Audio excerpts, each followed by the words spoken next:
When you think of truly great flagship smartphones, you don't typically think of Sony. They've been around for years, churning out respectable phones at a decent clip that just never seemed to make much of an impact. And I have to assume the people working on these devices have been getting pretty frustrated.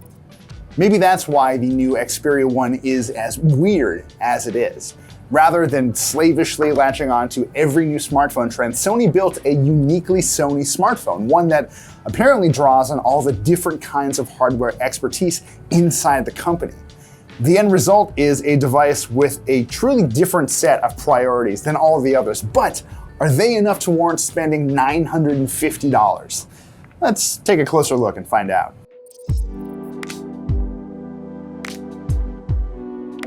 Before we get any further, I think we should probably knock out some of the broad strokes. There's a Snapdragon 855 chipset in here, along with 6 gigs of RAM and 128 gigabytes of storage. And if that sounds familiar, it should, because most of the flagship smartphones we've tested this year have used that configuration or something very close to it. That also means that while the Xperia 1 is fast, and it is actually really fast, it doesn't seem appreciably quicker or more responsive than anything else out there, which is generally a good thing considering just how fast these devices are. I will have to admit, going into this, I was concerned that having to drive such a super high resolution display would cause the Xperia 1 some headaches, but to my surprise, it's actually run really reliably since the time I started it up. Speaking of things I was a little concerned about before I started testing this thing, the Xperia 1 also runs Android 9.0 Pie, and if you've used a Sony device in the past, you're probably well aware that historically the company has just thrown a ton of stuff on top of Android in a way that to me never really felt cohesive or really all that valuable. That thankfully has changed with the Xperia 1.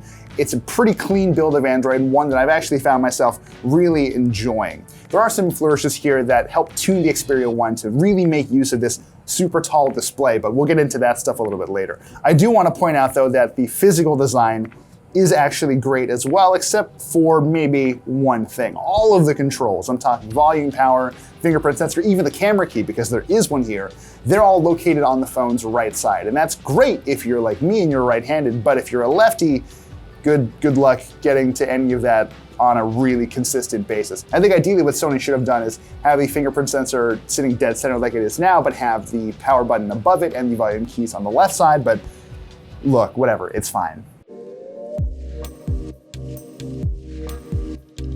What really helps the Xperia 1 stand out though is this display, which as I've mentioned, is super tall. We're looking at a 21:9 aspect ratio, and that was meant to give it more of a cinematic look. A lot of films are shot in an aspect ratio that's very close to that. So if you're watching movies on a device like this, it should feel a bit more immersive to the extent that movies can feel immersive on a smartphone than if you were watching on, say, an iPhone. More than that though, I've actually grown really fond of this weird aspect ratio just because of how comfortable it makes this phone to feel. It's surprisingly narrow as a result of this tall display, and I can't remember the last time I picked up a phone like this and not really felt like I had to struggle to wrap my hand around it. While I don't think I've picked up a phone I've enjoyed watching movies on nearly as much as the Xperia 1 in a while, it's less than great for some of the stuff that you're going to run into on a daily basis. If you're watching on YouTube, for example, you're probably looking at a lot of 16:9 widescreen video. That stuff gets featured on the display with a lot of dead space on either side. The problem gets even worse if you happen to be watching 4:3 video, which leaves you with plenty of room for your thumbs to just hang out on screen while you're watching. But I do think that the quality of this screen kind of makes up for it. This is the world's first 4K HDR OLED display in a smartphone, and it is, objectively speaking, beautiful. Samsung gets all the credit for screens, but don't sleep on Sony because this display is really, really nice. You get really sumptuous colors, deep blacks, and the HDR when you're watching stuff that's compatible with it really does shine. I kind of love this screen. I do have kind of a difficult relationship with it though, and I think there's one fundamental problem we still need to address. When you're looking at the display from a typical distance, at arm's length or down your lap on the subway, whatever, really the value of all of those extra pixels is lost. I don't know why you would want to splurge on a smartphone with a 4K display. The value's there, you can spot minute differences in detail, but on a day-to-day basis, it really doesn't add that much to your life. If you're feeling the urge to splurge on an Xperia 1, it's probably because you want to watch stuff on it, but that's not what you're going to be doing all day, every day. Thankfully, Sony has made some software improvements that do make the prospect of working with this really tall screen just a little more palatable. There is a one-handed mode, for example. Once that's enabled, you can double tap on the home button to effectively shrink the size of the display down into something that's much more manageable. It's surprisingly helpful, especially if you're trying to reach something all the way up in the notification shade, but if you have small hands and you were thinking of maybe using this on the regular, just do yourself a favor and buy a smaller phone instead. There's also what Sony calls Side Sense, which claims to use a sensor in the sides of the phone to react to double taps and gestures so you can maneuver things more easily.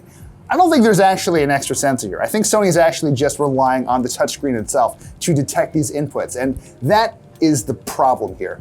The way it works is you double tap the side of the screen and you'll get a little slided menu that gives you quick access to recently used apps, certain options from your quick settings panel, and access to modes like multi-window and the one-handed mode. It's great. The problem is, it's been difficult for me at least to figure out the right double tap cadence to get this thing to pop up. So when I need it, I can't get it to work. And when I don't need it, it seems to pop up all the time. There is one other way that the big screen here doesn't actually help the overall experience. That's when it comes to battery life. Remember, this is a 4K panel. That's a lot of pixels this phone has to drive. That, coupled with the fact that Sony only put a 3,300 milliamp hour battery in this thing, is not a recipe for long-term success. I mean, even the Pixel 3a, a phone that costs half of this easily, has a 4,000 milliamp hour battery. That's the watermark we should be working towards. And to have something so limited in a device this ambitious feels really less than great. This can be better, this should be better, but Sony just decided, you know what, we don't want that. And then there are the cameras. Sony went with a triple camera system here, and it's generally more than respectable, even if it doesn't produce the kind of game-changing photos you'll expect from devices like the Pixel 3, for instance.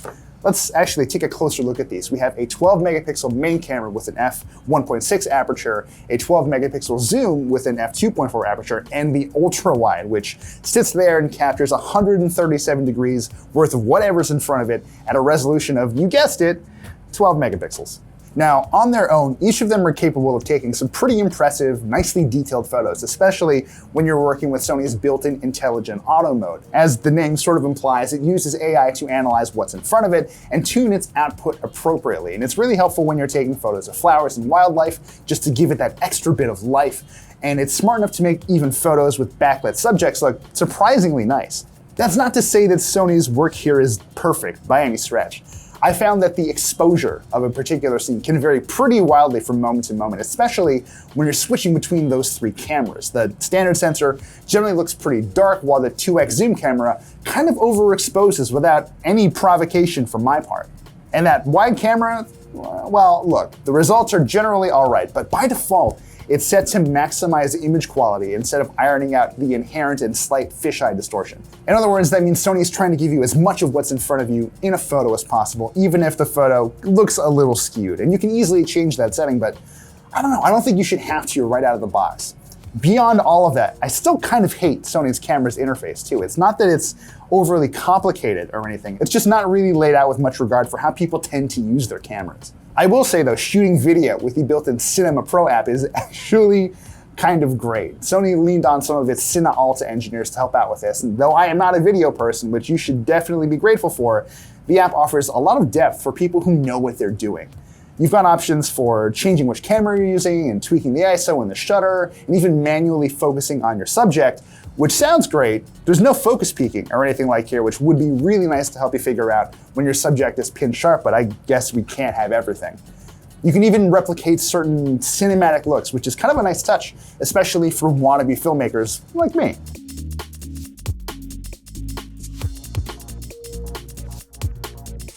At the end of it all, the Xperia 1 is a powerful device, no question, but it's not a sensible one, at least for most people. I have to give Sony credit for bucking just about every smartphone trend out here. There's no in-display fingerprint sensor, there's no notch in this display. They've built something that feels truly unique, but I think that uniqueness also comes at a cost. This is just one of many expensive flagship phones out there, and I just don't see the kind of normal people who drive smartphone sales falling for the Xperia 1's specific charms, let's say. This is a niche gadget through and through. If you're the kind of person who loves watching and making movies, you will find something to appreciate here. everyone else can move along and not really worry about it.